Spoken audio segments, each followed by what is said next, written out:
Sir ನೀವು ಇಷ್ಟೆಲ್ಲ ಹೇಳ್ತಾ ಇದ್ರಲ್ಲ, ಇಷ್ಟಿಷ್ಟು ಲಕ್ಷ ಸಾಲ ಕೊಟ್ಟಿದ್ದಾರೆ, ಹಿಂಗೆಲ್ಲಾ ಮಾಡಿದ್ದಾರೆ ಅಂತೇಳಿ ಬರೋರಿಗೆಲ್ಲ ಸಾಲ ಕೊಟ್ಬಿಡ್ತಾ ಇದ್ದಾರೆ ಅವರು, ಹೋದವರಿಗೆಲ್ಲ ಸಾಲ ಸಿಗ್ತಾ ಇದೆಯಾ ಅಂತಕ್ಕಂತ ಪ್ರಶ್ನೆನೂ ಹೇಳ್ಬೋದು. ಅದಕ್ಕಾಗಿ ನಾನು ನಿಮ್ಗೆ ಕೆಲವು ಮಾಹಿತಿಗಳನ್ನ ಕೊಡ್ತಾ ಇದ್ದೀನಿ. ಸಾಲ ನೀಡುವ ಮೊದಲು ಬ್ಯಾಂಕುಗಳು ಏನನ್ನ ಗಮನಿಸ್ತವೆ ಅನ್ನೋದು ನಮಗೆ ಗೊತ್ತಿರಬೇಕು. ಬ್ಯಾಂಕುಗಳು ಏನೇನ್ ಗಮನಿಸ್ತವೆ ನೋಡೋಣ. ಒಂದು, ವೈಯಕ್ತಿಕ, ಅಂದ್ರೆ ಸಾಲ ತಗೊಳ್ತಕ್ಕಂತ ವ್ಯಕ್ತಿ ಯಾರು, ವಯಸ್ಸು ಎಷ್ಟಾಗಿದೆ, 18 ವರ್ಷ ಆಗಿರ್ಲೇಬೇಕು. ಅದಲ್ದೇನೆ ತುಂಬಾ ವಯಸ್ಸಾಗಿದ್ರೆ 70, 70 ಆಗಿದ್ರೆ ಮನೆಯಲ್ಲಿ ಇರ್ತಕ್ಕಂಥ ಯಾರಾದ್ರೂ ಸಹಿ ಮಾಡ್ಬೇಕು ಅಂತ ಹೇಳ್ತಾರೆ. ಅಂದ್ರೆ ಯಂಗ್ಸ್ಟರ್ಸ್ ಯಾರು ಇದ್ರೆ ಮಕ್ಕಳು, ಅವರು ಸಹಿ ಮಾಡ್ಲಿ ಅಂತಾರೆ. ಯಾಕೆ ಅಂತಂದ್ರೆ LIC ಪ್ರಕಾರನೇ 70 ವರ್ಷಕ್ಕೆ ನಾವು ಆವರೇಜ್ ಲೈಫ್ ಇರೋದು.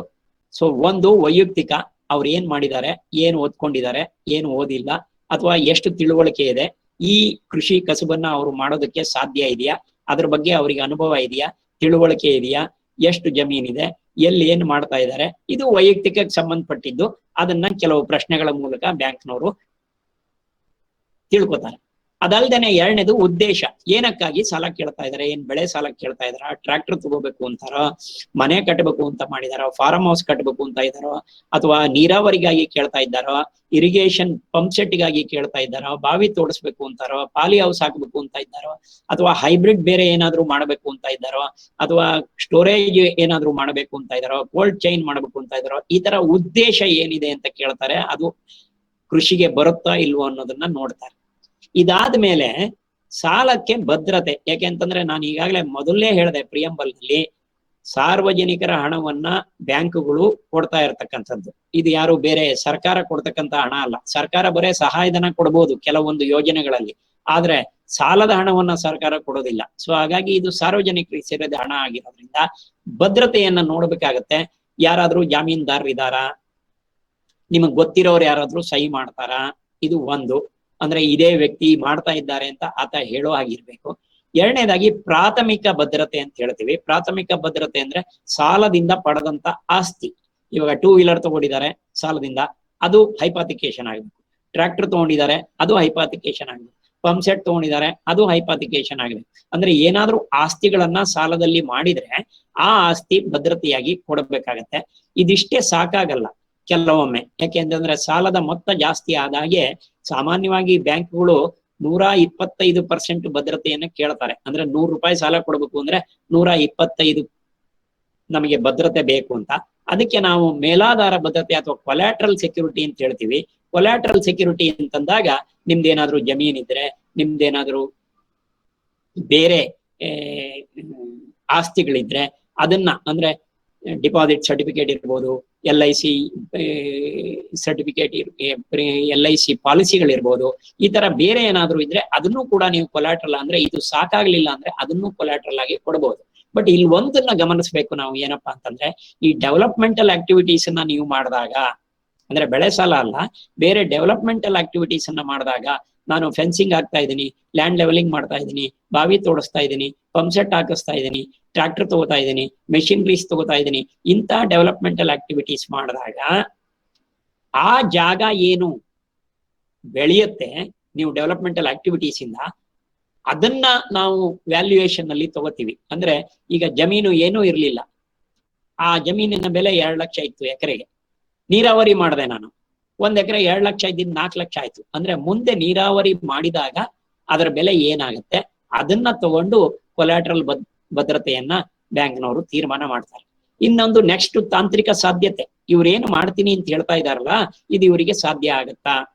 ಯಾಕೆ ಅಂತಂದ್ರೆ ಈಗ ಯಾರೋ ಹೇಳ್ತಾರೆ, ಯಾರನ್ನೋ ಕೇಳ್ಕೊಂಡು ಏನೋ ಸುಮ್ಮನೆ ಇದೀನಿ ನಾನು, 100 ಹಸು ಸಾಕೋಣ, 50 ಹಸು ಸಾಕೋಣ, 10 ಹಸು ಸಾಕೋಣ ಅಂತ ಯಾರಾದ್ರೂ ಬ್ಯಾಂಕಿಗೆ ಬರ್ತಾರೆ ಅನ್ನೋದಾದ್ರೆ ಬ್ಯಾಂಕ್ನವ್ರು ಖಂಡಿತವಾಗ್ಲೂ ಕೇಳ್ತಾರೆ, ತಾಂತ್ರಿಕವಾಗಿ ಸಾಧ್ಯ ಇದೆಯೇನಪ್ಪಾ, ಹಸು ಸಾಕೋದಕ್ಕೆ ನಿಮ್ಮ ಹತ್ರ ಜಾಗ ಇದೆಯಾ, ನಿಮ್ಗೆ ಅದ್ರ ಬಗ್ಗೆ ಏನಾದ್ರೂ ಗೊತ್ತಿದೆಯಾ, ಅಲ್ಲಿ ಹಾಲು ತಗೊಳ್ಳೋರು ಇದ್ದಾರಾ, ನಿಮಗೆ ಹಸುವಿನ ಬಗ್ಗೆ ಏನೆಲ್ಲ ಗೊತ್ತಿದೆ, ಕಾಯಿಲೆ ಬಂದ್ರೆ ಏನ್ ಮಾಡ್ಬೇಕು ಗೊತ್ತಿದ್ಯಾ, ಹಸಿ ಹುಲ್ಲು ಎಷ್ಟು ಹಾಕ್ಬೇಕು ಗೊತ್ತಿದ್ಯಾ, ಒಣ ಹುಲ್ಲು ಹಿಂಗೆ ಅದಕ್ಕೆ ಬೇಕಾದಂತ ಏನೆಲ್ಲ ಇದೆ. ಅದಕ್ಕೆ ಈಗ ನೀವೇನಾದ್ರೂ ಪಂಪ್ ಸೆಟ್ ಹಾಕ್ತೀನಿ ಅಂದ್ರೆ ಅಲ್ಲಿ KB ಇಂದ, ಎಲೆಕ್ಟ್ರಿಸಿಟಿ ಬೋರ್ಡ್ ಇಂದ ಸಿಗುತ್ತಾ ಅದಕ್ಕೆ ಪಂಪ್ ಸೆಟ್ಟಿಗೆ ಎಲೆಕ್ಟ್ರಿಕ್ ಕನೆಕ್ಷನ್ ಕೊಡ್ತಾರ ಅವರು? ಇದನ್ನು ಕೂಡ ಅವ್ರು ನೋಡ್ತಾರೆ. ಬಾವಿ ತೋಡ್ತೀವಿ ಅಥವಾ ಕೊಳವೆ ಬಾವಿ ತೋಡ್ತೀವಿ ಅನ್ನೋದಾದ್ರೆ ಜಿಯಾಲಜಿ ಡಿಪಾರ್ಟ್ಮೆಂಟ್ ಇಂದ ಸರ್ಟಿಫಿಕೇಟ್ ಇದೆಯೇನಪ್ಪಾ, ತೋಡಿದ್ರೆ ಇಲ್ಲಿ ನೀರು ಬರುತ್ತೆ ಅನ್ನೋ ಗ್ಯಾರಂಟಿ ಇದೆಯೇನಪ್ಪಾ, ಎಷ್ಟ್ ನೀರು ಬರ್ಬೋದಪ್ಪ, ಅಷ್ಟ್ ನೀರಿಂದ ಇದೆಲ್ಲ ಮಾಡೋದಕ್ಕೆ ಸಾಧ್ಯ ಆಗತ್ತೆ. ದಿಸ್ ಇಸ್ ಕಾಲ್ಡ್, ಇದನ್ನ ನಾವು ತಾಂತ್ರಿಕ ಕಾರ್ಯಸಾಧ್ಯತೆ ಅಂತೀವಿ, ಇದನ್ನ ನೋಡ್ತಾರೆ.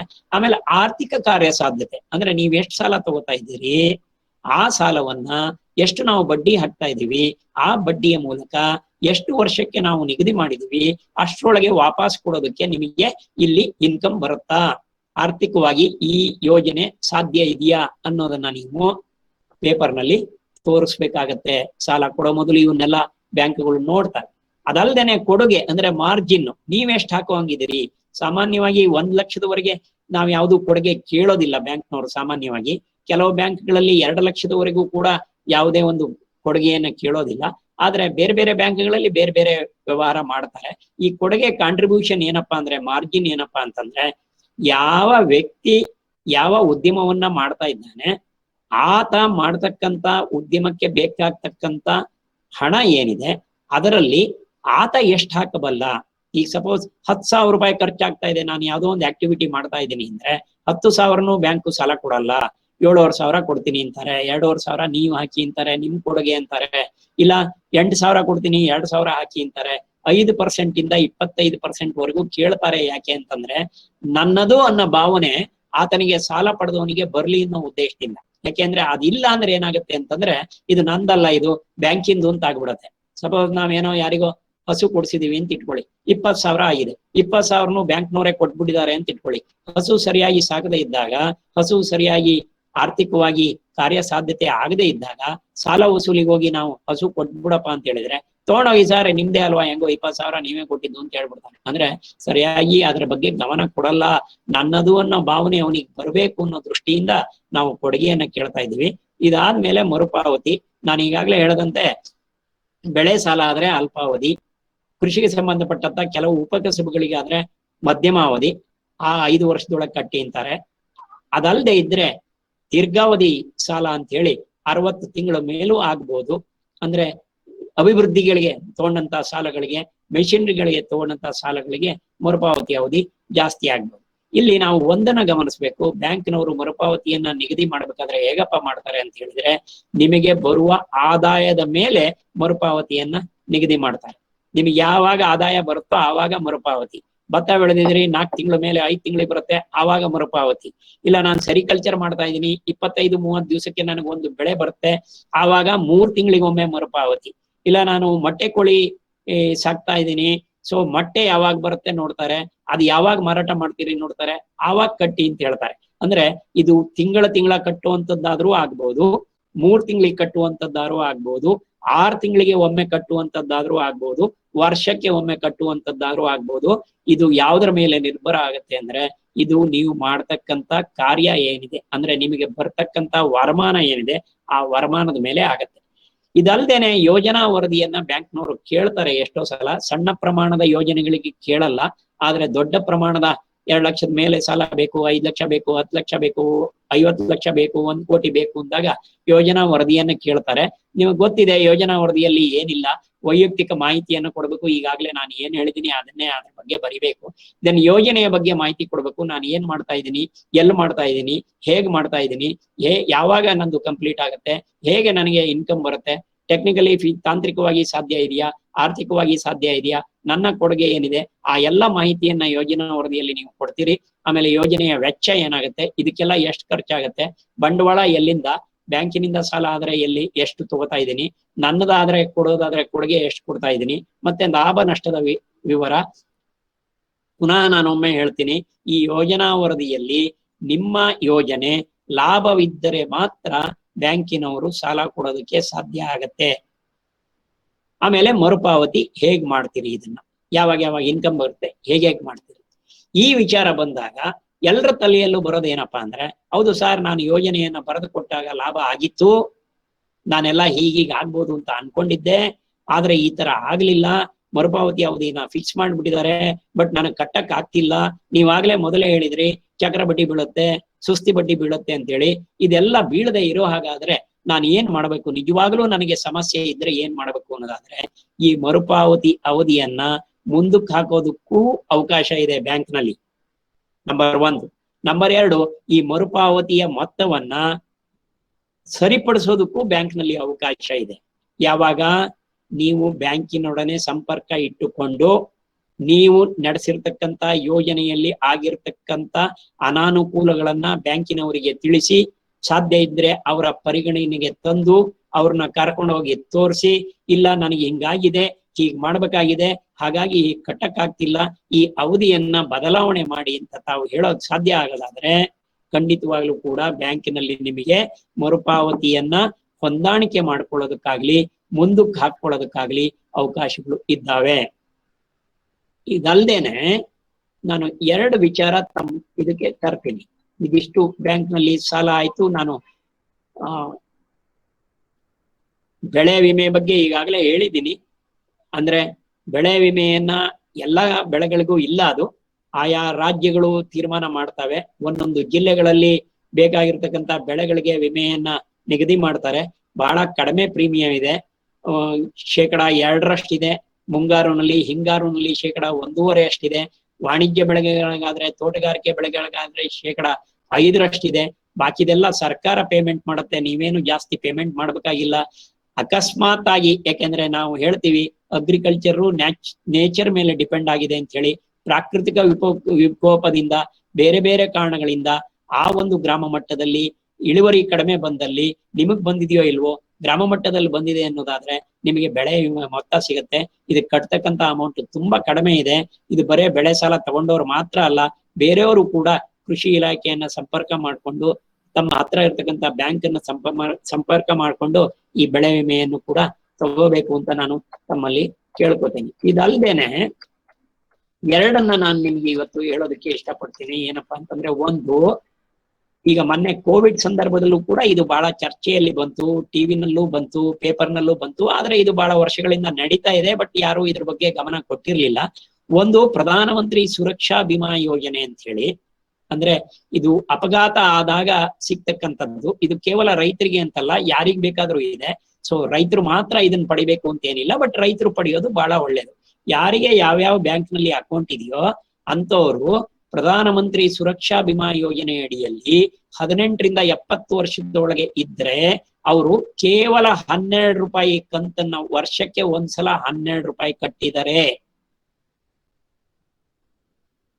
ತಮಗೆ ಅಪಘಾತದಲ್ಲಿ ಅಂತಹ ವ್ಯಕ್ತಿ ಮೃತಪಟ್ಟಲ್ಲಿ 2 ಲಕ್ಷ ರೂಪಾಯಿ ಅಪಘಾತ ವಿಮೆ ಸಿಗುತ್ತೆ. ಅಪಘಾತ ಆಗಿದೆ, ಮೃತಪಟ್ಟಿಲ್ಲ, ಬಟ್ ಇರ್ತಕ್ಕಂತ ಅಂಗಗಳು ಊನ ಆಗಿದಾವೆ.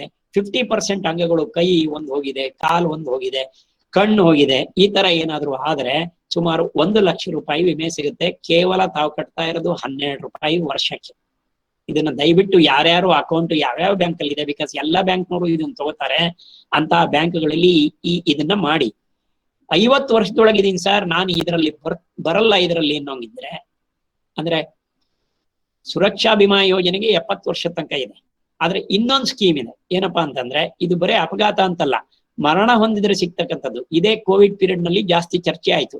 ಪ್ರಧಾನ ಮಂತ್ರಿ ಜೀವನ್ ಜ್ಯೋತಿ ಬಿಮಾ ಯೋಜನೆ ಅಂತ ಹೇಳಿ, ಇದು 18ರಿಂದ 50 ವರ್ಷ ಯಾರಿದ್ದಾರೆ ಅವರೆಲ್ಲ ಕೂಡ ವರ್ಷಕ್ಕೆ 330 ರೂಪಾಯಿ ಕಟ್ಟಿದರೆ, ಆಕಸ್ಮಿಕವಾಗಿ ಅವರು ಇಲ್ಲ ಅಂತವಾದ್ರೆ, ಕಾಲವಾದ್ರೆ, ಈ ವಿಮಾ ಪೀರಿಯಡ್ ಅದ್ರ ಒಳಗಡೆ ಇದ್ರೆ ಅಂತಹ ವ್ಯಕ್ತಿಗಳಿಗೆ, ಕುಟುಂಬಗಳಿಗೆ, ನಾಮಿನಿ ಯಾರಿದ್ದಾರೆ ಅವರಿಗೆ, ವಾರಸ್ದಾರ ಯಾರಿದ್ದಾರೆ ಅವರಿಗೆ 2 ಲಕ್ಷ ರೂಪಾಯಿ ಅವರಿಗೆ ವಿಮೆ ಸಿಗುತ್ತೆ. ಯಾರು 50 ವರ್ಷದೊಳಗೆ ಜಾಯಿನ್ ಆಗಿದ್ದಾರೆ ಅವರು 55 ವರ್ಷದ ತನಕ ಇದನ್ನ ಎಳ್ಕೊಂಡು ಹೋಗ್ಬಹುದು. ಪ್ರತಿ ವರ್ಷ ನೀವು 330 ರೂಪಾಯಿ ಕಟ್ಟಬೇಕು. ಇದರಲ್ಲಿ ಸುರಕ್ಷಾ ಬಿಮಾ ಯೋಜನೆಯಲ್ಲಿ ಪ್ರತಿ ವರ್ಷ 12 ರೂಪಾಯಿ ಕಟ್ಟಬೇಕು. ಮೇ ತಿಂಗಳಲ್ಲಿ ಈ ದುಡ್ಡನ್ನ ಕಟ್ಟಬೇಕಾಗತ್ತೆ. ನೀವು ಪ್ರಾರಂಭ ಮಾಡ್ಬೇಕಾದ್ರೆ ಯಾವ ತಿಂಗಳಲ್ಲಾದ್ರೂ ಮಾಡಬಹುದು, ಬಟ್ ಅಂದ್ರೆ ರಿನ್ಯೂ ಮಾಡ್ಬೇಕಾದ್ರೆ ಮೇ ತಿಂಗಳೊಳಗೆ ರಿನ್ಯೂ ಮಾಡ್ಬೇಕು. ಮರ್ತೋಗ್ಬಿಡುತ್ತೆ ಸರ್, ನಮಗ್ ಗೊತ್ತಾಗಲ್ಲ ಸರ್ ಅನ್ನೋರು ಬ್ಯಾಂಕ್ ನಲ್ಲಿ ಸ್ಕೀಮ್ ಮಾಡಿದ್ದಾರೆ. ಅಷ್ಟು ಬಡ್ಡಿ ಬರುವಂತ ಸ್ಕೀಮ್ಗಳೇನಿದಾವೆ ಅದ್ರಲ್ಲಿ ಒಂದ್ ಸ್ವಲ್ಪ ದುಡ್ಡು ಇಟ್ಬಿಟ್ರೆ ಆಯ್ತು. ಅಂದ್ರೆ ವರ್ಷಕ್ಕೆ 12 ರೂಪಾಯಿ ಬರುವಷ್ಟು ಒಂದು ಡಿಪಾಸಿಟ್ ಮಾಡಿಟ್ರೆ ಅದನ್ನ ಅವರೇ ಬ್ಯಾಂಕ್ನವರೇ ತೆಗೆದು ಹಾಕೊಂಡ್ಬಿಡ್ತಾರೆ. ಯಾಕಂದ್ರೆ ನಿಮ್ಮ ಅಕೌಂಟ್ ಇಂದನೇ ಇದು ಹೋಗ್ಬೇಕು, ನಿಮ್ಮ ಅಕೌಂಟ್ ಅಲ್ಲಿ ಇಷ್ಟು ದುಡ್ಡು ಇರ್ಬೇಕು. 330 ರೂಪಾಯಿ ಬಡ್ಡಿ ಬರುವಾಗ ನೀವು ತಗೊಂಡ್ರೆ, ಯಾವ್ದಾದ್ರು ಒಂದು ಡಿಪಾಸಿಟ್ ಅನ್ನು ತಗೊಂಡ್ರೆ, ಅದರಲ್ಲೂ ಕೂಡ ನೀವು ಬ್ಯಾಂಕ್ನವರೇ ಅದನ್ನ ಕಟ್ ಮಾಡಿ ಹಾಕ್ತಾರೆ. ಇನ್ನು ನಿಮ್ಮ ಮಾಹಿತಿಗಾಗಿ ನಾನು ಹೇಳ್ತಾ ಇದ್ದೀನಿ, ವಿತ್ತೀಯ ಸಾಕ್ಷರತೆ ಹಾಗೂ ಸಲಹಾ ಕೇಂದ್ರ ಅಂತ ಪ್ರತಿಯೊಂದು ತಾಲೂಕಿನಲ್ಲೂ ಕೂಡ ಈಗ ರಿಸರ್ವ್ ಬ್ಯಾಂಕ್ ಆಫ್ ಇಂಡಿಯಾ ಪ್ರಕಾರ ಒಂದೊಂದು ಬ್ಯಾಂಕ್ನವರು ಒಂದೊಂದು ಕಾರ್ಯಾಲಯವನ್ನ ತೆರೆದಿದ್ದಾರೆ. ಅಲ್ಲೊಬ್ರು ನಿವೃತ್ತ ಬ್ಯಾಂಕ್ ಅಧಿಕಾರಿಗಳು ಕೆಲಸ ಮಾಡ್ತಾ ಇದ್ದಾರೆ.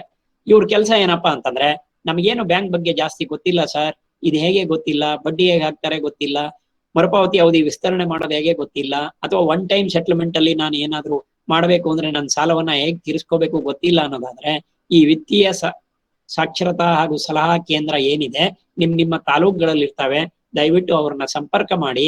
ಅವರು ನಿಮಗೆ ಎಲ್ಲ ಮಾಹಿತಿಯನ್ನ ಕೊಡ್ತಾರೆ.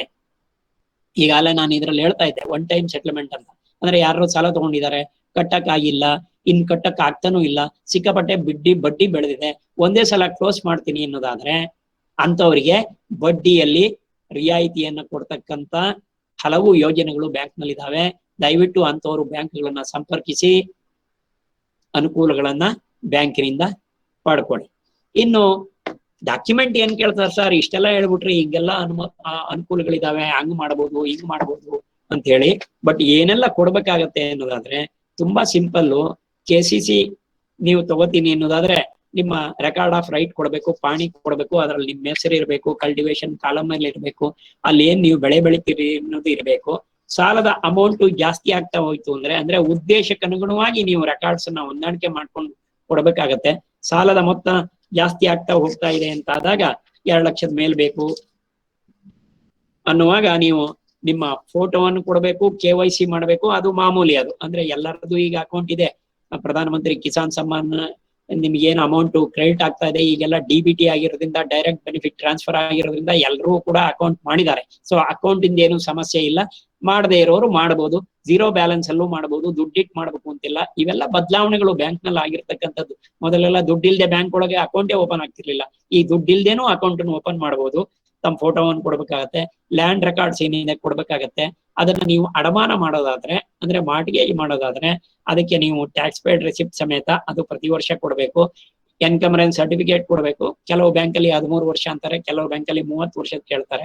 ಟೈಟಲ್ ಡೀಡ್ ಕೊಡಬೇಕು, ಅಂದ್ರೆ ನಿಮ್ಮ ಹೆಸರಲ್ಲಿ ಇರತಕ್ಕಂತ ಜಮೀನು ನಿಮ್ಮ ಹೆಸರಲ್ಲಿ ರಿಜಿಸ್ಟರ್ ಆಗಿರೋ ಟೈಟಲ್ ಡೀಡ್ ಅನ್ನು ಕೊಡಬೇಕು. ಅದಿಲ್ಲದೆ ಇರೋರು ಮ್ಯೂಟೇಷನ್ ಅನ್ನ ಕೊಡಬೇಕಾಗತ್ತೆ. ದೆನ್ ಯೋಜನಾ ವರದಿಯನ್ನ ಕೊಡಬೇಕಾಗತ್ತೆ. ಕೊನೆಗೆ ಏನಾದ್ರೂ ನೀವು ಪರಿಕರಗಳನ್ನ ತಗೊಳ್ಳೋದಾದ್ರೆ, ಎಕ್ವಿಪ್ಮೆಂಟ್ಸ್ ತಗೊಳ್ಳೋದಾದ್ರೆ, ಮೆಷಿನರಿ ತಗೊಳ್ಳೋದಾದ್ರೆ, ಟ್ರಾನ್ಸ್ಪೋರ್ಟ್ ವೆಹಿಕಲ್ಗಳು ತಗೊಳ್ಳೋದಾದ್ರೆ ಪ್ರೊಫಾರ್ಮಾ ಇನ್ವಾಯ್ಸ್ ಕೊಡಬೇಕಾಗತ್ತೆ. ಆಮೇಲೆ ನಿಮ್ಮ ಯೋಜನೆಯಲ್ಲಿ ಎಸ್ಟಿಮೇಷನ್ ಪ್ಲಾನು ಅನ್ನ ಕೊಡಬೇಕಾಗತ್ತೆ.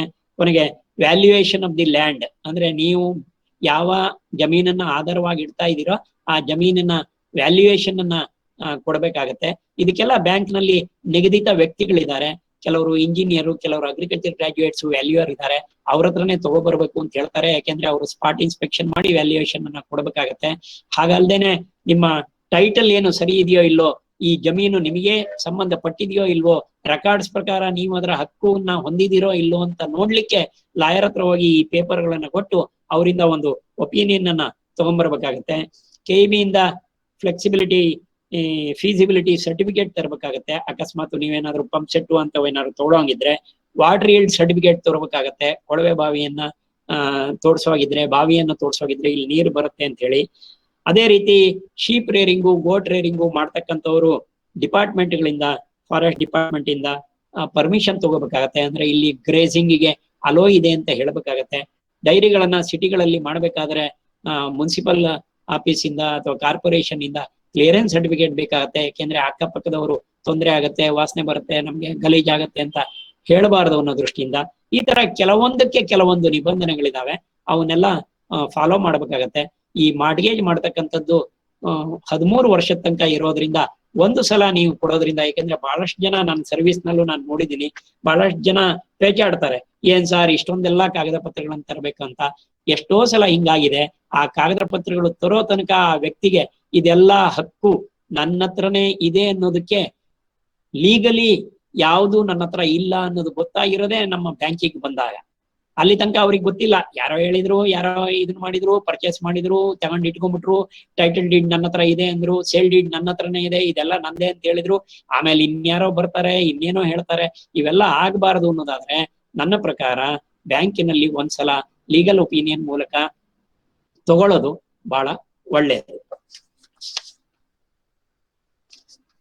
ಇನ್ನು ಅಗ್ರಿಕಲ್ಚರ್ ಗ್ರಾಜುಯೇಟ್ಸ್ ಇದೀವಿ, ಅಗ್ರಿಕಲ್ಚರ್ ಬಗ್ಗೆ ನಾವು ಡಿಗ್ರಿ ಮಾಡಿದೀವಿ ಅನ್ನೋದಾದ್ರೆ ಈಗ ಸರ್ಕಾರದ ಯೋಜನೆಗಳು ಬೇಕಾದಷ್ಟು ಇದಾವೆ. ಅದ್ರ ಬಗ್ಗೆ ನಾನೀಗ ಮಾತನಾಡ್ತಾ ಇಲ್ಲ. ನಬಾರ್ಡ್ ಇಂದ ಯೋಜನೆಗಳಿದಾವೆ, agri clinic, agri business centres ಅಂತ ಇದಾವೆ, ಹಾರ್ಟಿಕಲ್ಚರ್ ಡಿಪಾರ್ಟ್ಮೆಂಟ್ ಇದಾವೆ, ನ್ಯಾಷನಲ್ ಹಾರ್ಟಿಕಲ್ಚರ್ ಮೆಷಿನ್ ಸ್ಕೀಮ್ ಅಂತ ಇದಾವೆ. ಇವ್ ಯಾವುದು ಕೂಡ ಸರ್ಕಾರದ ಯೋಜನೆಗಳು ಏನಿದಾವೆ ಅವೆಲ್ಲ ಇಂಪ್ಲಿಮೆಂಟ್ ಆಗೋದು ಥ್ರೂ ಬ್ಯಾಂಕಿನ ಮೂಲಕ ಇಂಪ್ಲಿಮೆಂಟ್ ಆಗ್ತವೆ. ಸರ್ಕಾರ ಯಾವುದೇ ಸಬ್ಸಿಡಿಯನ್ನ ನೇರವಾಗಿ ರೈತರಿಗೆ ಕೊಡೋದಿಲ್ಲ, ಬ್ಯಾಂಕಿನ ಮೂಲಕವಾಗಿ ಈ ಸಬ್ಸಿಡಿಯನ್ನ ಕೊಡೋದ್ರಿಂದ ನೀವು ಬ್ಯಾಂಕಿನ ಮೂಲಕನೇ ವ್ಯವಹಾರ ಮಾಡಬೇಕಾಗತ್ತೆ. ಹಾಗಾಗಿ ತಮ್ಮಲ್ಲಿ ವಿನಂತಿ ಏನಪ್ಪಾ ಅಂತಂದ್ರೆ, ಬ್ಯಾಂಕಿನಲ್ಲಿ ಮೊದಲು ಒಂದು ಅಕೌಂಟ್ ಅನ್ನ ಮಾಡಿ. ಕೊನೆಯದಾಗಿ ನಾನು ಹೇಳೋದಿಷ್ಟೇ, ಬ್ಯಾಂಕ್ ಜೊತೆ ಹೆಂಗ್ ಇಟ್ಕೋಬೇಕು ಸರ್, ನಾವು ಸಂಪರ್ಕ ಹೇಗೆ ಇಟ್ಕೋಬೇಕು, ಇದು ಬಹಳ ಮುಖ್ಯವಾಗಿರ್ತಕ್ಕಂಥದ್ದು. ಮೊದಲನೇದಾಗಿ ನೀವು ಆರ್ಥಿಕ ನೆರವು ಬೇಕಾದಾಗ ಮಾತ್ರ ಬ್ಯಾಂಕಿಗೆ ಹೋಗಬೇಡಿ. ನಿಮಗೆ ಬೇಡದೇ ಇದ್ದಾಗಲೂ ಒಂದು ಅಕೌಂಟ್ ಮಾಡಿ, ಇದ್ದಂತ ಉಳಿತಾಯವನ್ನ ಬ್ಯಾಂಕ್ ನಲ್ಲಿ ಹಾಕಿ, ಆವಾಗ ಹೋಗಿ ತಗೊಂಡು ಹಾಕಿ ವ್ಯವಹಾರವನ್ನ ಮಾಡ್ಕೋತಾ ಇರಿ. ಬ್ಯಾಂಕ್ ನಲ್ಲಿ ಇರ್ತಕ್ಕಂತ ಸಿಬ್ಬಂದಿಗಳ ಜೊತೆ ಒಳ್ಳೆಯ ಸಂಬಂಧವನ್ನ ಇಟ್ಕೊಳ್ಳಿ. ನಾನು ಬಹಳಷ್ಟು ಸಲ ಹೇಳ್ತೀನಿ, ಬ್ಯಾಂಕ್ ಪರ್ಮನೆಂಟ್ ಆಗಿರತ್ತೆ, ರೈತ ಅಲ್ಲಿ ಪರ್ಮನೆಂಟ್ ಆಗಿರ್ತಾನ ಆ ಊರಿನಲ್ಲಿ. ಅಧಿಕಾರಿಗಳು ಅಲ್ಲಿ ಬ್ಯಾಂಕ್ ನಲ್ಲಿ ಕೆಲಸ ಮಾಡುವ ಸಿಬ್ಬಂದಿಗಳು ಅವರು 3 ವರ್ಷ 5 ವರ್ಷಕ್ಕೊಮ್ಮೆ ಟ್ರಾನ್ಸ್ಫರ್ ಆಗಿ ಹೋಗ್ತಾ ಇರ್ತಾರೆ. ಸೊ ಹಾಗಾಗಿ ಅವರು ಪರ್ಮನೆಂಟ್ ಅಲ್ಲ, ನೀವು ಪರ್ಮನೆಂಟು. ಅವ್ರ ಜೊತೆಗೆ ವ್ಯವಹಾರ ಚೆನ್ನಾಗಿರ್ಲಿ, ಬ್ಯಾಂಕು ಮತ್ತು ನಿಮ್ಮ ಸಂಬಂಧ ಚೆನ್ನಾಗಿ ಇಟ್ಕೊಳ್ಳಿ. ನಿಮ್ಗೆ ಏನಾದ್ರೂ ಸಹಾಯ ಬೇಕು ಆರ್ಥಿಕವಾಗಿ ಎನ್ನುವುದಾದ್ರೆ ನೇರವಾಗಿ ನೀವೇ ಬ್ಯಾಂಕಿಗೆ ಹೋಗಿ ಚರ್ಚೆ ಮಾಡಿ, ಬೇರೆ ಯಾವುದೇ ಮಧ್ಯವರ್ತಿಗಳ ಜೊತೆ ಹೋಗಿ ಮಾತನಾಡಬೇಡಿ. ಇನ್ಯಾರೋ ಹೇಳ್ತಾರೆ ನನಗೇನು ಗೊತ್ತಿಲ್ಲ ಅಂತ ಆಗ್ಬಾರ್ದು. ಯಾರೇ ಹೋದ್ರು ಕೂಡ ಬ್ಯಾಂಕ್ನವರು ನಿಮ್ಮನ್ನ ಮಾತನಾಡಿಸ್ತಾರೆ. ಅದಲ್ಲದೆ ಇದ್ರೆ ಆರ್ಥಿಕ ಸಲಹಾ ಕೇಂದ್ರ ಏನ್ ಹೇಳಿದೀನಿ ತಾಲೂಕ್ನಲ್ಲಿ, ಅಲ್ಲಿ ಹೋಗಿ ಕೂಡ ನೀವು ಮಾಹಿತಿಯನ್ನ ಪಡಿಬಹುದು. ಇನ್ನು ಸಾಲಕ್ಕಾಗಿಯೇ ಬ್ಯಾಂಕಿಗೆ ಹೋಗಬೇಡಿ, ಹೋದ ಕೂಡಲೇ ಸಾಲದ ಬಗ್ಗೆನೇ ಮಾತಾಡಬೇಡಿ. ನೀವು ನಿಮ್ಮ ಉದ್ದೇಶ, ನಿಮ್ ಪರಿಚಯ, ಮಾಡ್ಲಿರೋ ಉದ್ಯೋಗ, ಅದಕ್ಕಿರೋ ಅವಕಾಶ, ಬೇಡಿಕೆ, ಇದನ್ನೆಲ್ಲ ವಿವರವಾಗಿ ಅವ್ರ ಜೊತೆಗೆ ಮಾತನಾಡಿದ ಮೇಲೆ ಸಾಲಕ್ಕೆ ಬನ್ನಿ. ದೆನ್ ಯೋಜನಾ ವರದಿಯನ್ನ ತಯಾರಿಸಿ ಅದರ ಒಂದು ಪ್ರತಿಯನ್ನ ಅವ್ರಿಗೆ ಕೊಡಿ. ಅದರಲ್ಲಿ ಏನೇನೆ ಅನ್ನೋದು ನಿಮಗೆ ಗೊತ್ತಿರ್ಲಿ. ನೀವು ಮಾತನಾಡುವಾಗ ಬ್ಯಾಂಕ್ ನಲ್ಲಿ ನಿಮ್ಮಲ್ಲಿ ಆತ್ಮವಿಶ್ವಾಸ ತುಂಬಿ ತುಳುಕುತ್ತಾ ಇರಬೇಕು. ಬರೇ ಮಾತನಾಡೋದ್ರಲ್ಲ, ನಿಮ್ಮ ನಡೆಯಲ್ಲಿ ಮತ್ತೆ ನುಡಿಯಲ್ಲಿ ಅದಿರ್ಬೇಕು. ಸಂದರ್ಶನ ಯಾವಾಗ ಬ್ಯಾಂಕ್ನವರು ಮಾಡ್ತೀನಿ ಅಂತ ಹೇಳ್ತಾರೆ, ನಿಮಗೆ ಸಾಲ ಕೊಡ್ತಕ್ಕಂಥ ಸಮಯದಲ್ಲಿ ನಿಖರವಾದ ಉತ್ತರವನ್ನ ನೀಡಿ, ಹಾರಿಕೆಯ ಉತ್ತರವನ್ನ ನೀಡಬೇಡಿ. ಇದ್ರ ಬಗ್ಗೆ ನಾನು ಜಾಸ್ತಿ ಮಾತಾಡಕ್ ಹೋಗಲ್ಲ ಈಗ. ದೆನ್ ಅಗತ್ಯವಾದ ಕಾಗದ ಪತ್ರಗಳನ್ನ ನೀವು ಒಮ್ಮೆಗೆ ಅವ್ರನ್ನ ಕೇಳಿ ತಗೊಳ್ಳಿ. ಒಂದೊಂದಕ್ಕೆ ಒಂದೊಂದ್ಸಲ ಹೋಗ್ತಾ ಇರಬೇಡಿ. ತುಂಬಾ ಜನ ಕಂಪ್ಲೇಂಟ್ ಮಾಡ್ತಾರೆ, ಏನಪ್ಪಾ ಅದು ಕೊಟ್ಟೆ ಇದು ಕೊಡು ಅಂತಾರೆ, ಇದು ಕೊಟ್ಟೆ ಅದು ಕೊಡು ಅಂತಾರೆ ಅಂತ. ಹಾಗೆ ಮಾಡ್ಕೋಬೇಡಿ. ಬಿಗಿನಿಂಗ್ ನಲ್ಲೇ ಕೇಳಿ, ಏನೇನ್ ತರಬೇಕು ಹೇಳಿ ಸರ್, ಎಲ್ಲಾ ಸೇರಿಸಿದ ಮೇಲೆ ನಿಮ್ಮ ಹತ್ರ ನಾನು ಬರ್ತೀನಿ ಅಂತ ಹೇಳಿ. ಆಮೇಲೆ ಇನ್ನೊಂದೇನಪ್ಪಾ ಅಂತಂದ್ರೆ, ಸಾಲ ಕೇಳ್ತೀವಿ, ಸಾಲ ತಗೊಂಡ್ಬಿಡ್ತೀವಿ, ಬಟ್ ಬಡ್ಡಿ ಎಷ್ಟು ಹಾಕ್ತಾ ಇದ್ದಾರೆ, ಯಾವಾಗ ಕಟ್ಟಬೇಕು ಅಂತ ಹೇಳಿದ್ದಾರೆ, ಮರುಪಾವತಿ ಅವಧಿ ಏನು ಅಂತ ಹೇಳಿದ್ದಾರೆ, ಎಷ್ಟಕ್ಕೆ ಎಷ್ಟು ಸಾಲ ಕೊಡ್ತಾ ಇದ್ದಾರೆ, ಯಾವ್ಯಾವ್ದಕ್ಕೆ ಎಷ್ಟೆಷ್ಟು ಕೊಡ್ತಾ ಇದ್ದಾರೆ, ಇದು ಯಾರು ಕೇಳಕ್ ಹೋಗ್ತಾ ಇಲ್ಲ. ದಯವಿಟ್ಟು ಇದನ್ನು ಕೂಡ ಅವ್ರ ಹತ್ರ ಕೇಳಿ. ಸಾಮಾನ್ಯವಾಗಿ ಬ್ಯಾಂಕ್ಗಳು ನಿಮಗೆ ಲೋನ್ ಸ್ಯಾಂಕ್ಷನ್ ಆದ್ರೆ ಆ ಸ್ಯಾಂಕ್ಷನ್ ಲೆಟರ್ನ ಕೊಡಬೇಕು. ಕಾರಣಾಂತರಗಳಿಂದ ಅವ್ರು ಕೊಡ್ಲಿಲ್ಲ ಅಂತಂದ್ರು ನೀವು ಇವನ್ನೆಲ್ಲ ಕೇಳಿ ತಿಳ್ಕೋಬೇಕು. ಯಾಕೆಂತಂದ್ರೆ ಬಡ್ಡಿ ಏನ್ ಹಾಕಿದ್ದಾರೆ ಅಂತ ಗೊತ್ತಿದ್ರೆ ನೀವು ಆ ಸಿಂಪಲ್ ಫಾರ್ಮುಲಾ ಪ್ರಕಾರ ಬಡ್ಡಿ ಹಾಕಿ ನೋಡ್ಕೋಬಹುದು ನೀವು. ಆಮೇಲೆ ಆರ್ಥಿಕ ಅಥವಾ ಇನ್ಯಾವುದೋ ತೊಂದರೆ ಎದುರಾಗಿ, ಈಗಾಗಲೇ ನಾನು ಈ ಮಾತನ್ನು ಹೇಳಿದ್ದೀನಿ, ಸಾಲದ ಕಂತನ್ನ ಕಟ್ಟಲ್ಲಿ ತುಂಬುವಲ್ಲಿ ಕಷ್ಟವಾದಾಗ ಖುದ್ದಾಗಿ ಭೇಟಿ ಮಾಡಿ, ವಿವರವಾದ ಅರ್ಜಿ ನೀಡ್ರಿ, ಅವರಿಗೆ ಮನವರಿಕೆ ಮಾಡಿ ನಿಮ್ಮ ಸಾಲವನ್ನ ಮರುಪಾವತಿಯ ಕಂತುಗಳನ್ನ ಮುಂದೂಡಿ, ಇಲ್ಲ ಅಂದ್ರೆ ಅದನ್ನ ಮರು ನವೀಕರಣಗೊಳಿಸುವಂತೆ ಮಾಡಿ. ಈಗಿರೋದನ್ನ ಸ್ವಲ್ಪ ಕಡಿಮೆ ಮಾಡೋ ಹಾಗೆ. ಯಾಕೆಂದ್ರೆ ನಿಮ್ಮಲ್ಲಿ ಆದಾಯನೇ ಬರ್ಲಿಲ್ಲ ಅಂದ್ರೆ ಎಲ್ಲಿಂದ ಕಟ್ಟಬೇಕು, ಅದು ಬ್ಯಾಂಕಿಗೂ ಕೂಡ ಅರ್ಥ ಆಗತ್ತೆ. ನೀವು ಉದ್ಯೋಗವನ್ನ ಪ್ರಾರಂಭ ಮಾಡಿದ ಕೂಡಲೇ ಬ್ಯಾಂಕಿನವ್ರನ್ನ ಆಗಾಗ ಕರಿತಾ ಇರಿ, ತೋರಿಸ್ತಾ ಇರಿ. ಎಷ್ಟೋ ಜನ ರೈತರಿಗೆ ಬಹಳ ಸಿಟ್ಟು ಬರುತ್ತೆ ಕೆಲವೊಮ್ಮೆ, ಬ್ಯಾಂಕ್ನವ್ರು ಹೋಗಿ ನೋಡ್ತಾ ಇದಾರೆ ಅಂದ್ರೆ, ಏನ್ ಸರ್ ನಾನೇನ್ ಕಳ್ಳನ ಸರ್, ನೋಡಕ್ ಬಂದಿದಿರಲ್ಲ ಸರ್, ಮಾಡಿದಿನೋ ಇಲ್ಲೋ ಅಂತಾರೆ. ಹಾಗಲ್ಲ, ನಿಮ್ಮ ವಿಶ್ವಾಸವನ್ನ ಹೆಚ್ಚಿಸ್ಕೊಳ್ಳೋ ಸಲುವಾಗಿ ಅವ್ರು ಬರೋದ್ ಬೇಡ, ನೀವೇ ಹೋಗಿ ಸರ್ ಪಂಪ್ ಸೆಟ್ ಕೊಟ್ಟಿದ್ರಿ, ಬನ್ನಿ ಹಾಕಿದೀನಿ, ಎಷ್ಟ್ ಚೆನ್ನಾಗಿ ನೀರ್ ಬೀಳ್ತಾ ಇದೆ ನೋಡಿ ಸರ್ ಅಂತ ತೋರಿಸಿ ಅವರಿಗೆ ಖುಷಿ ಆಗ್ತಾರೆ ಅವರು. ಅಂದ್ರೆ ವಿಶ್ವಾಸ ಬೆಳೆಸ್ಕೊಳ್ಳೋದಕ್ಕೆ ಇವೆಲ್ಲ ನಿರಂತರ ಬ್ಯಾಂಕಿನ ಸಂಪರ್ಕವನ್ನ ನೀವು ಇಟ್ಕೊಂಡಿದ್ರೆ ಖಂಡಿತವಾಗ್ಲೂ ಕೂಡ ಬ್ಯಾಂಕಿನ ಸಿಬ್ಬಂದಿ ಯಾರೇ ಬದಲಾವಣೆ ಆದ್ರೂ ಕೂಡ ನಿಮ್ಮ ಮತ್ತು ಬ್ಯಾಂಕಿನ ವ್ಯವಹಾರ ಸರಿಯಾಗಿ ನಡೆಯೋದಕ್ಕೆ ಸಾಧ್ಯ ಆಗತ್ತೆ. ಕೊನೆಯದಾಗಿ ನಾನು ಒಂದು ಮಾತನ್ನ ಹೇಳೋದಕ್ಕೆ ಇಷ್ಟಪಡ್ತೇನೆ. ಸಾರ್ವಜನಿಕರ ಹಣ ಠೇವಣಿಯಾಗಿ ಪಡೆದಿರ್ತಕ್ಕಂಥ ಬ್ಯಾಂಕು ಈ ಹಣವನ್ನ ಸರಿಯಾದವರಿಗೆ ಕೊಟ್ಟು ವಸೂಲಿ ಮಾಡಿದಾಗಲೇ ಬ್ಯಾಂಕಿನ ಬ್ಯಾಲೆನ್ಸ್ ಶೀಟು ಸರಿಯಾಗಿ ಆಗೋದಕ್ಕೆ ಸಾಧ್ಯ, ಅವರು ಲಾಭವಾಗಿ ನಡೆಯೋದಕ್ಕೆ ಸಾಧ್ಯ.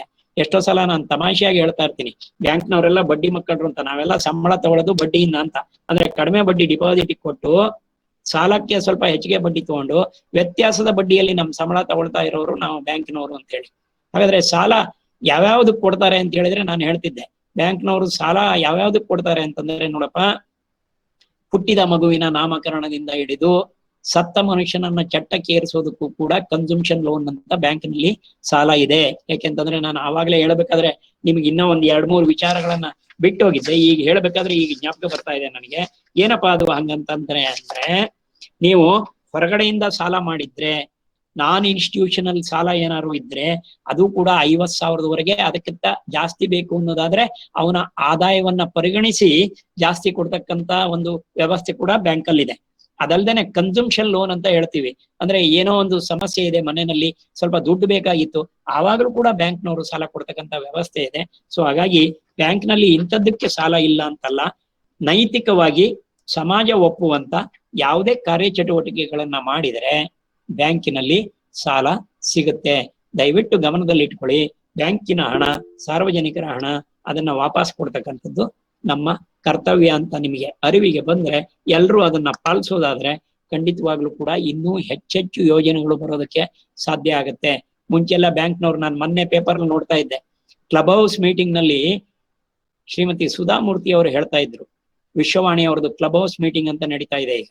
ಆ ಕ್ಲಬ್ ಹೌಸ್ ಮೀಟಿಂಗ್ ನಲ್ಲಿ ಸುಧಾಮೂರ್ತಿ ಅವರು ಹೇಳ್ತಾ ಇದ್ರು, ನಮ್ಮ ಯಜಮಾನರು ನಾವು ಎಲ್ಲ ಸೇರಿ ಈ ಇನ್ಫೋಸಿಸ್ ಕಂಪನಿ ತರದ್ದು ಒಂದು ಸಾಫ್ಟ್ವೇರ್ ನಮ್ದೇ ಒಂದು ಉದ್ಯಮವನ್ನ ಪ್ರಾರಂಭ ಮಾಡಬೇಕು ಅಂತ ಹೇಳಿ 1981 ಸಮಯದಲ್ಲಿ ಎಲ್ಲೆಲ್ಲ ಬ್ಯಾಂಕಿಗೆ ಅಲ್ದ್ರೂ ಕೂಡ ಇದ್ರಲ್ಲಿ ಏನು ಉತ್ಪಾದನೆ ಏನು ಬರುತ್ತೆ ರೀ, ಪ್ರಾಡಕ್ಟೇ ಕಾಣ್ತಾ ಇಲ್ಲಲ್ರಿ, ಈ ಸಾಫ್ಟ್ವೇರ್ ಅಂದ್ರೆ ಏನ್ರಿ ಇದು, ಯಾರಿಗೋ ಏನೋ ಮಾಡ್ಕೊಡ್ತೀನಿ ಅಂತೀರಿ, ಅದರಿಂದ ದುಡ್ಡು ಬರುತ್ತೆ ಅಂತೀರಿ, ಕೊಡಕ್ಕಾಗಲ್ಲ ರೀ ಅಂತ ಹೇಳಿದ್ರು ಅಂತ ಹೇಳಿ ಕೊನೆಗೆ ತಾನೇ ಸೇವ್ ಮಾಡಿಟ್ಟಂತ ಸುಧಾಮೂರ್ತಿ ಅವರು ಸೇವ್ ಮಾಡಿಟ್ಟಂತ 10,000 ರೂಪಾಯಿಯನ್ನ ಅವರ ನಾರಾಯಣ ಮೂರ್ತಿ ಅವರಿಗೆ ಕೊಟ್ಟು ಅವರ ಮನೆಯಲ್ಲೇ ಉದ್ಯಮವನ್ನ ಪ್ರಾರಂಭ ಮಾಡಿದ್ರು.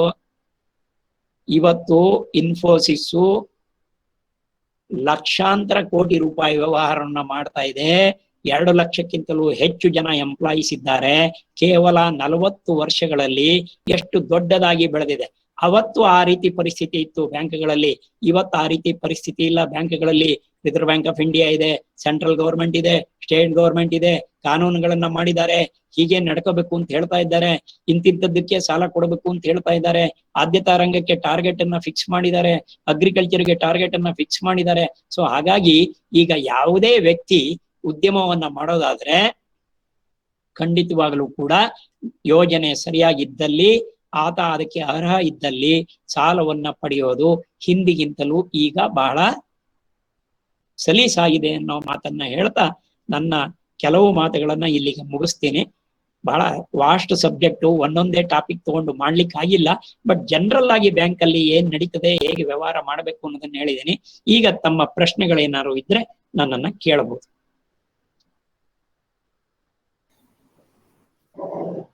ಸರ್ ನಮಸ್ಕಾರ, ಪ್ರಭು ಅಂತ. ಹಲೋ ಹಲೋ ಹಲೋ ಹಲೋ ಹೌದಾ, ಹಲೋ ಹಲೋ ಕೇಳ್ತಾ ಇದೆಯಾ ನಿಮ್ಗೆ? ಹಲೋ ಪ್ರಭು ಅನ್ನೋರು ಪ್ರಶ್ನೆ ಕೇಳ್ತಾ ಇದ್ದಾರೆ. Hello sir. ಹಲೋ ಸರ್ ನಮಸ್ಕಾರ, ಪ್ರಭು ಅಂತ. ಎಲ್ಲಾದ್ರೂ ಕೃಷ್ಣಮೂರ್ತಿ ಅವರು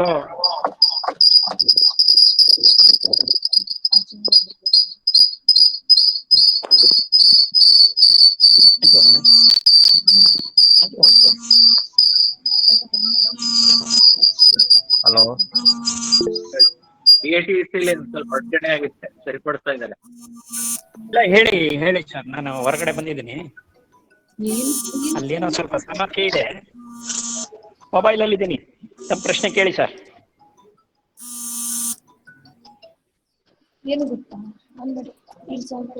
ಹಲೋ ಹಲೋ ಹಲೋ, ಕೇಳಿ, ಪ್ರಶ್ನೆ ಕೇಳಿ ಪ್ರಭು ಅಂತ.